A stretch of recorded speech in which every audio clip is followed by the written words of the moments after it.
Welcome back to Life Success Tools. I'm Jonathan Logan, and today we're going to talk with Howard Miner, polymath, writer, author, amazing guy who's going to talk to us about his DICE theory and how that applies to help us make sense of our lives, have lower stress, and get more of what we want. Howard, it's so great to meet you. Hey, John. Hey, it's great to meet you too. Thanks for having me on. This is a good time. We'll have a good talk today. Excellent. So start us off, maybe just outline a little bit about, go big on the top end about what is the DICE theory, how does it work, run us through the core concepts so people really understand how they can have a better life by applying your principles.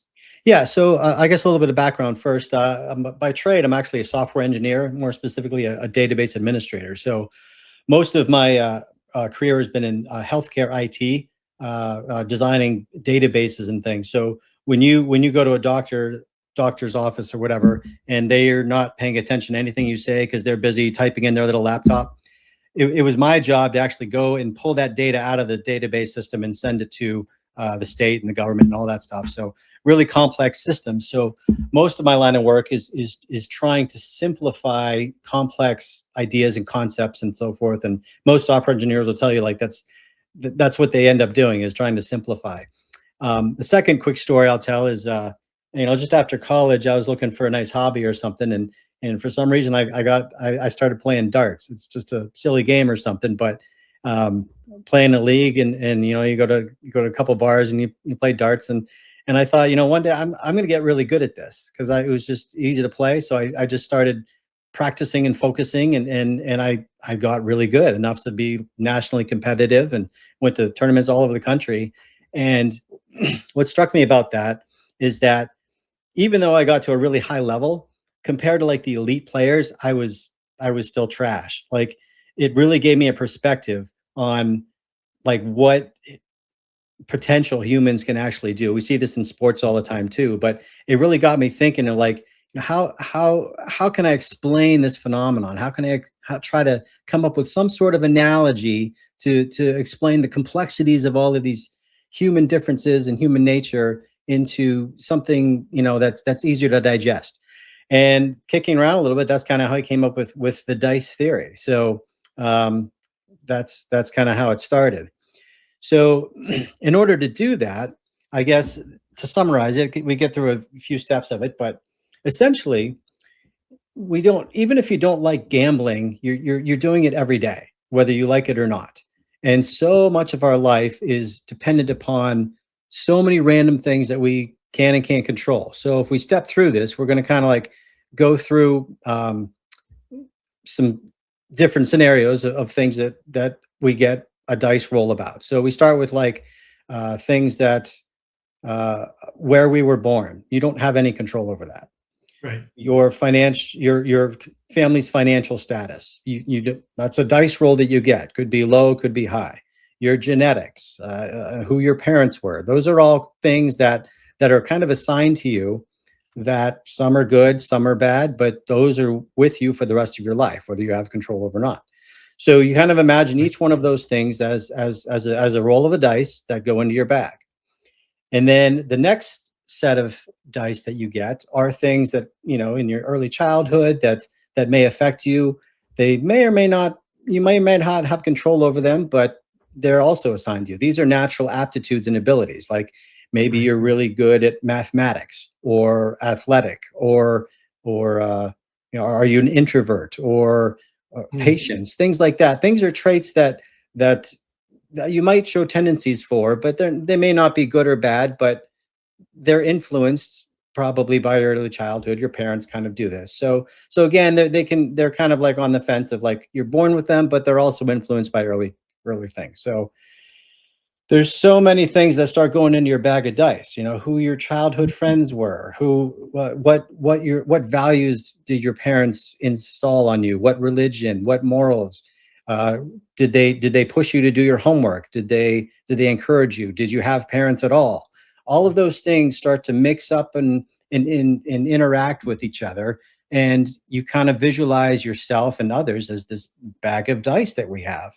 It's just kind of it's a good analogy to think of, and it gets deeper than that when we start thinking about our different, the brain chemistries that we have.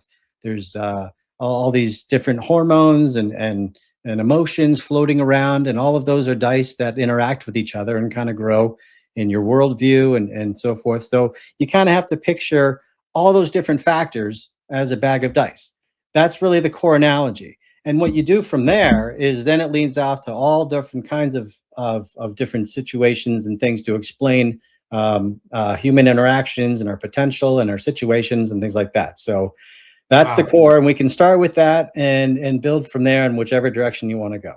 Yeah, Howard, that's fantastic. I really get that. It seems to me like there's so many variables in life that each one of us is in essence completely unique when you think about our genetics, our family, our upbringing, what church or other mosque, synagogue, or whatever we went to as a kid, the different influences, teachers, what languages we have proficiencies for, and then you think about the things that you just like. You have a number. You have a number of kids, right? And they're all different, aren't they? Even though you and your wife are the same Absolutely, people, yeah. the kids are And different. anybody that has more than one kid I understands this right away. They're just different. I mean, we talk about like nature versus nurture, and I don't think it's one or the other. It's a mix of both. So it's totally obvious. I mean, it's a lot of words to say people are different, but it's very true. So I think the first thing that's helpful to realize is we make the mistake of comparing ourselves to other people. We beat ourselves up all the time when somebody's doing better than us, especially if you're competitive. And it's great to learn from other people, but it's also not realistic because they have different dice, they have different skills and abilities and situations. So we often find ourselves competing against something that may not be realistic. So, John, I hate to say this, but I have some bad news for you. It doesn't matter how hard you try, you're not going to get drafted into the NBA. I'm sorry. Howard, I found that out in high school. It was I mean, I was 6'1" in high school, and I was a really great runner, but I couldn't go vertical. I just, this white man could not jump. I mean, that's an extreme example, but it proves the point that there are limits to what you can do based on the hand you're dealt, the dice you're given. So it's just something to keep in mind when you're always comparing yourself to somebody else and their situation, whether it be in economics or business or in a relationship. It's just, I don't know, they have different dice. That's really the catchphrase of the day. I love that. I love that because to me, we're in this world and we're all taught to compete with each other, right? That there can, the old Highlander thing, there can be only one gold medalist, there can only be one silver, one bronze, and that everybody else is a loser, right? And that's just such a bad way to look at life. Everybody's got different gifts. I don't know if we mentioned it when we first spoke and I got to meet you. It's like, there's something called the Gallup Strengths Finder. And they have 34 different human, psychological and emotional strengths. Well, imagine the mix of that, right? And then on top of that, there's 12 human intelligence. It's like, I can't carry a tune. I can't play music. I can't do art. Howard, I know that you play guitar, that you've got great hand-eye coordination, that you've got great aerobic capacity. You can do marathons. I didn't get gifted with any of those. Those weren't in my dice. I got, is there a 0 when you roll dice? I think there's a 1. I got snake eyes on all of them. And Howard, you got all these wonderful things, including your probably mathematical, computational, data-driven kind of mindset. That's fantastic. But I wouldn't compete with you in those things. If I'm going to play darts with you, I'm toast, right? We're just, my wallet will be empty in 30 seconds. So how do people get a sense of maybe a little relief from knowing that everybody's different? Well, I think that's the first step, is to acknowledge that that's the truth. I mean, you just come to the realization, that's just nothing you can do about it. It's sometimes hard to digest, but at the same time, it's a little encouraging because it helps you to identify the areas that you can control. Because there's a lot of things in our life that we make decisions about all the time that I call them upgrades. Like, just because you rolled a 2 or a 3 in something doesn't mean that you have to stay there. For example, that's why all the best self-help and motivational courses, they all focus on good nutrition and exercise and trying to train your body in a way to learn new things quickly, and all of those things kind of compound on each other. So developing good habits, even simple ones, are a way to kind of boost up your dice a little bit, because that's something you can control. You may never get to a 6, but being a 4 is better than a 2, and it's in our best interest to do that. I mean, why wouldn't you want to improve yourself? And it's not going to be a guarantee that you get a win when you go up against someone, but You want to help your odds as much as possible. So identifying things in your life that you can control is a great way to look at it. Howard, I love that because you may or may not know this. We mentioned basketball, but some of the best free throw guys in the world do an underhanded free throw, and they're over 60 years old. And they live in Chicago. Right? These old guys get up there, and that's all they do. They just practice these underhanded free throws, and they're like 10 for 10, 90 times out of 100. Right? So that's pretty amazing. But what you're saying is, with that kind of an idea, is they're making the most of what the dice gave them. Right? They have time to go practice all day long before they go get their soup. And they are willing to do it. So that's another element, that willingness, right? Yeah, and that's part of it too. I mean, you have to have, the drive and the motivation, and I don't know if that's a dice roll or not. Like, some people are just really motivated to do things, other are not, and that's debatable too. But just having the grit and the hard work. Some people are just driven to push through anything. Others maybe not so much. I don't know, but that's another dice you got to play with, right? So yeah, it's really interesting.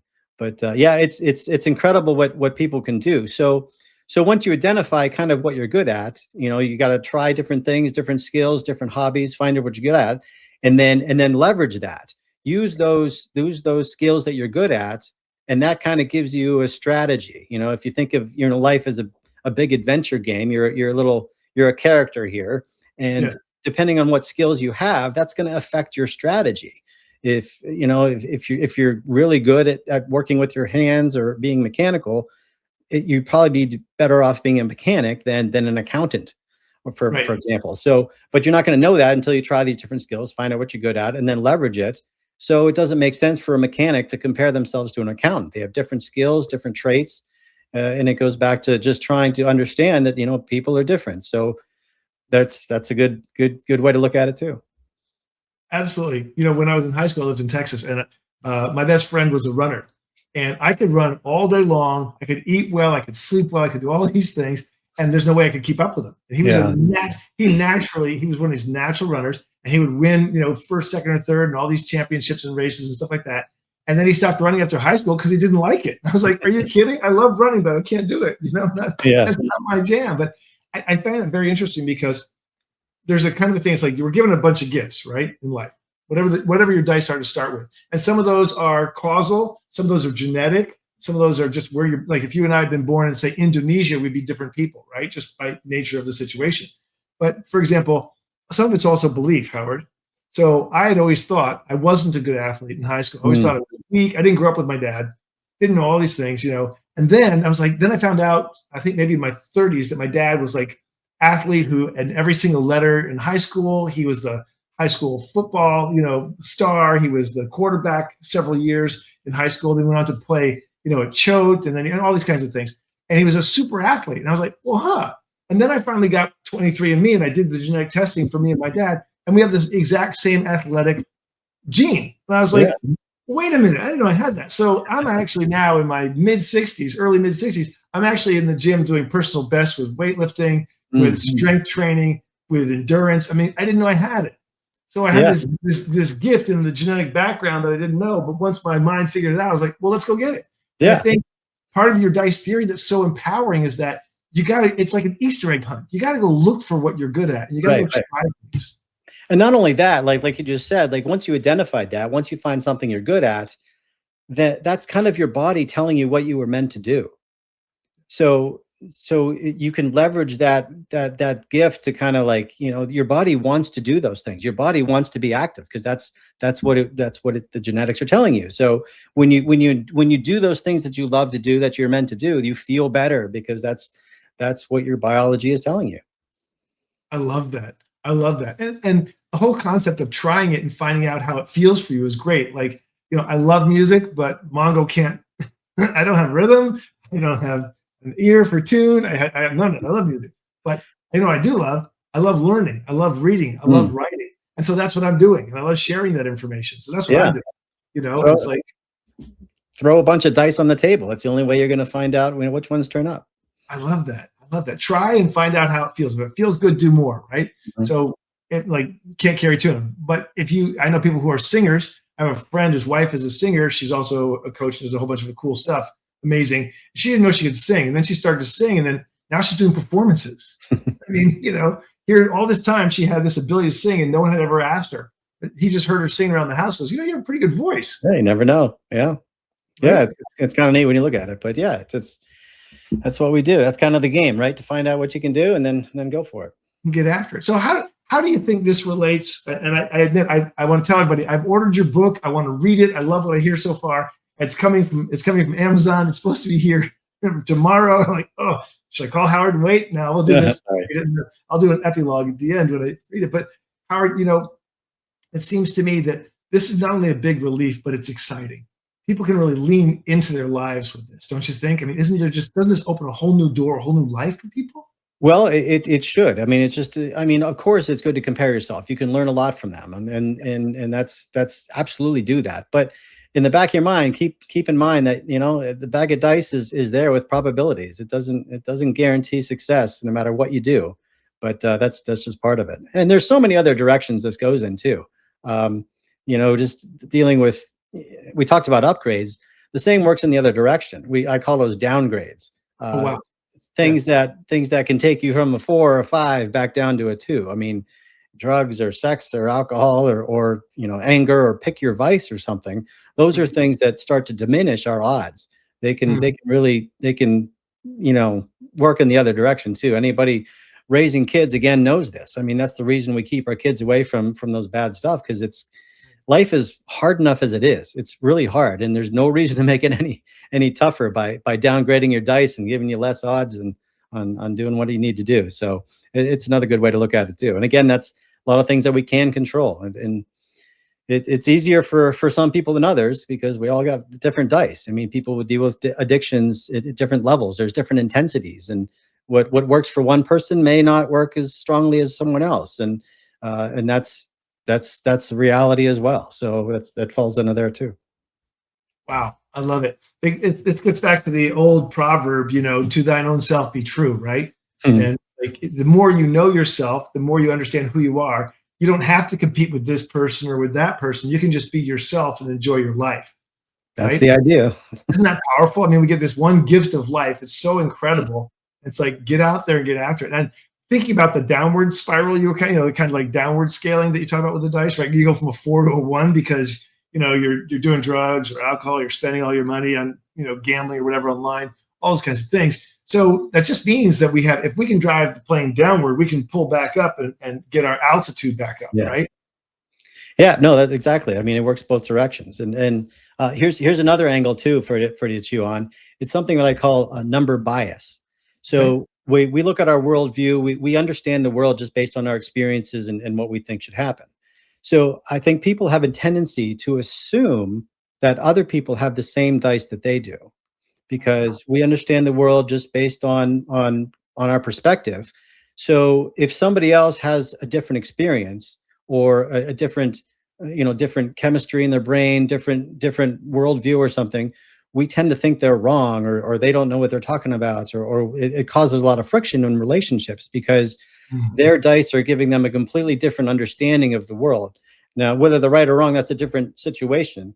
But understanding that they have a different bag of dice gives you just a better perspective. And sometimes it can be a little forgiving. If you just understand that they may not necessarily know what they're saying because of what they were told or how they were raised. And it can help in that dimension too, when you just understand that this other person has a different bag of dice. And then sometimes it's just that simple to be able to, forgive them or have a different kind of relationship with them just because understanding that concept. Absolutely. Yeah. Yeah. It reminds me, I know you like the Rubik's Cube and you're an expert. Under 20 seconds, the Rubik's Cube, Howard, I'm just going to... Yeah, it's a dumb habit that I picked up and something to do. It's whatever. Your brain is designed to do that. Mine is not designed to do that. Mine is like, nice paperwork for desk. Different dice. So that's like, yeah, different dice. And what I'm thinking about is the game Monopoly here, because I know you have an affinity for the game Monopoly as well. And I think that, one of the ways to look at the bag of dice is that some people start out already owning Park Place when they grow up. Absolutely. It's just the way the system works, the way the capitalist system, our monetary system, the way chance. I mean, you can be born on a farm, at the end of the dirt road in Montana someplace, and you're just not going to have the same experience as someone who grows up in, Bel Air with private tutors that went to Harvard and MIT. You're just Completely not gonna different have, world. right, completely different world. So I think there's something about just having self-forgiveness for any competitive feelings we have. If I'm born on that dirt road in Montana, I'm probably not going to be able to compete with the kid who got all the tutors from MIT and Harvard. So I have to kind of forgive any Mm, impulse I have about that and say, this is what I've been given. This is what I got. I'm going to precisely. work with what I got to make the best life I can. Yes, yes, yes. One of the quotes I love is an old from a Star Trek episode that's great. It goes, "It is possible to make no mistakes and still lose. That's not a weakness. That is life." Wow. Say that again. That is so bold. I love that. It is. It is possible to make no mistakes and still lose. That is not a weakness. That is life. Wow. That's a good Dude. one. Oh, that is so good. I It think I'm is. gonna have to put that. I have a board up here. I'm gonna put it up that's going up on the board, Howard. Do you That's a good one too. Yeah. remember who said it?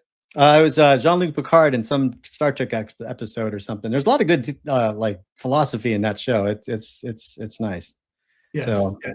Well, you're younger, so you got the Picard version. I got the Captain Kirk version. yeah.